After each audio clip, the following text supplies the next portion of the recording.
Ja tava dienas kārts ir tiesa, tad šodien ir īstais brīdis apsēsties un godīgi paraudzīties uz savu dzīvi. Tiesa simbolizē izvērtēšanu, taisnīgumu un karmas likumus.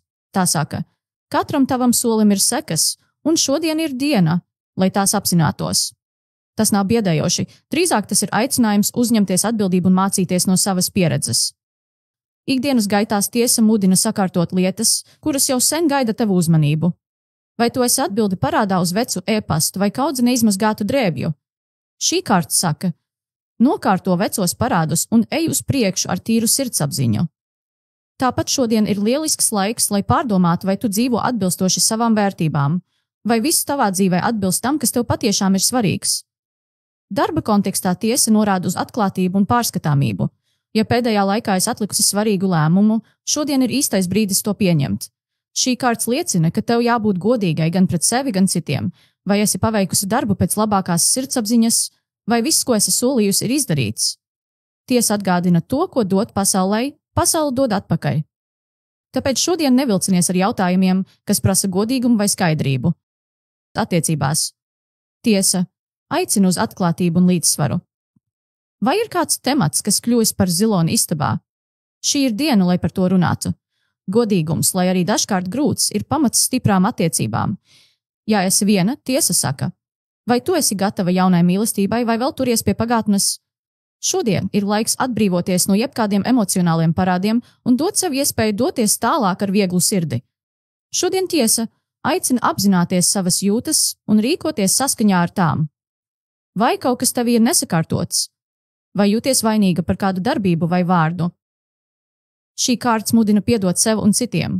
Atceries, tiesa nav tikai soda izpildītāja, tā arī dziedināšanas ceļš. Pajautā sev. Ko es varu darīt, lai justos harmonijā ar sevi un citiem?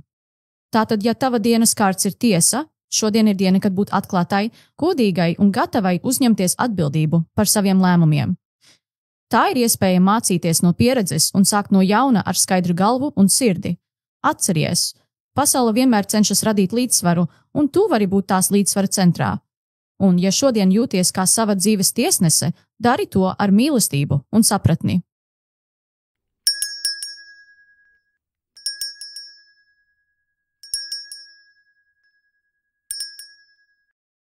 Inga lēnām vadīja automašīnu pa nelielu zemes ceļu, kas vijās cauri laukiem un mežiem. Viņa jau vairāk nekā stundu bija ceļā uz vecvecāku lauku māju, vietu, kuru nebija apmeklējusi vairākus gadus. Laiks bija silts un kluss, bet viņas sirds pukstēja nedaudz straujāk nekā parasti. No rīta viņa bija izvilkusi tiesas kārti, un viņai tas lika aizdomāties. Šis arkāns bieži nozīmēja atmodu, izvērtēšanu, pagātnes un nākotnes savienošanos. Toreiz viņa nezināja, ko no tā sagaidīt, bet tagad viņa skaidri jūta, ka šī diena būs par kādu sen atliktu soli. Kad viņa beidzot piebrauca pie mājas, viņa uz mirkli palika sēžam mašīnā, dziļi ieelpojot. Pagalmā stāvēja viņas tēvs, sakrustojis rokas un vērojot, kā viņa tuvojas. Viņi nebija runājuši gandrīz 2 gadus. Senā nesaprašanās starp viņiem bija izveidojusi dziļu plaisu, un, lai gan viņa bieži bija par to domājusi, līdz šim viņa nebija spējusi saņemties, lai atbrauktu un atkal satiktu viņu aci pret aci. Kad viņa izkāpa no mašīnas, tēvs pienāca tuvāk un klusējot pamāja ar galvu. Vārdi nāca lēni, bet galu galā tie bija tieši tie, kas bija vajadzīgi. Es domāju, ka tu vairs neatbrauksi, viņš beidzot sacīja. Es arī domāju tāpat, Inga atbildēja, un viņa sajūta, kā kaut kas viņā atslāpst. Viņa apsēdās pie vecās mājas lieviņa, kur viņa bērnībā bieži dzēra tēju kopā ar vecmammu, un sāka runāt. Par dzīvi, par pagātni, par to, kas starp viņiem bija palicis neizrunāts. Nebija viegli, bet viņa jūta, ka šī saruna bija nepieciešama. Tiesas. Kārts šajā dienā viņai nozīmēja izlīgumu, ne tikai ar tēvu, bet arī ar sevi.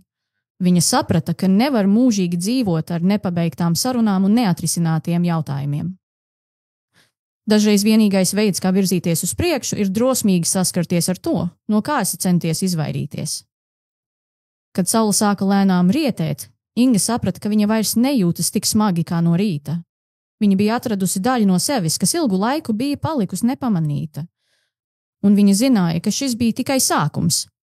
Sākums jaunai sapratnei un iespējai atjaunot attiecības, kas tik ilgi bija bijušas salauztas.